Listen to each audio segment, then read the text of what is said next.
thank you for joining us on Africa Update. Thank you, Lulu. Thank you for having me. Now, talk to us about the program's objectives and how does it work and how long has the program been running? So South Africa has a number of challenges, as we know, and unemployment is right up there, along with poverty and inequality. But South Africa also has an abundance of natural resources. You know, we're one of 17 mega diverse countries, so that's a huge opportunity because these resources need to be sustained so they can optimally provide the services that South Africans so desperately need.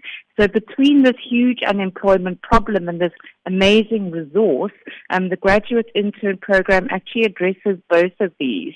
You know, by putting people in green careers, giving young people a head start in their careers by placing them in organizations where they're able to network, learn practical skills, and really kickstart their careers in these new green emerging fields of study.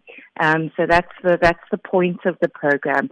Lulu, it's been running for 15 years, and over those 15 years we've had 250 graduates, 80% of whom are still employed across nearly 50 organizations, you know, across South Africa. You've already named a few, but also across corporates.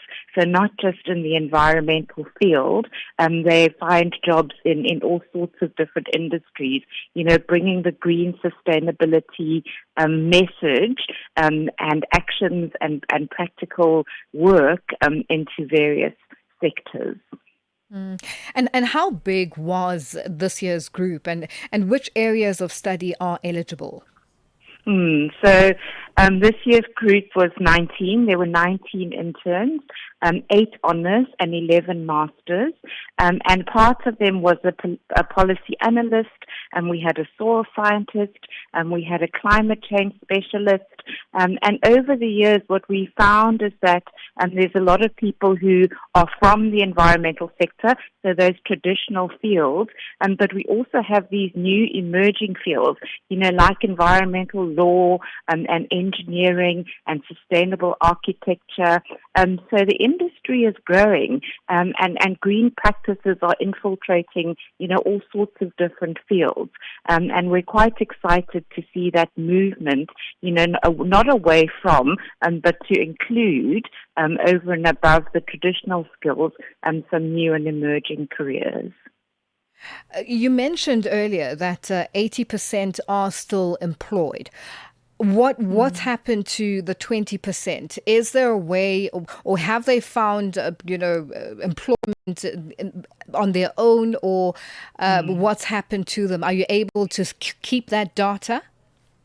I don't know at the top of my head what happens to them, but I do know just anecdotally that there are a couple who've gone into entrepreneurship and started their own businesses, and so that's super exciting. But there are also some who go on to academia and go on to do PhDs and further studies.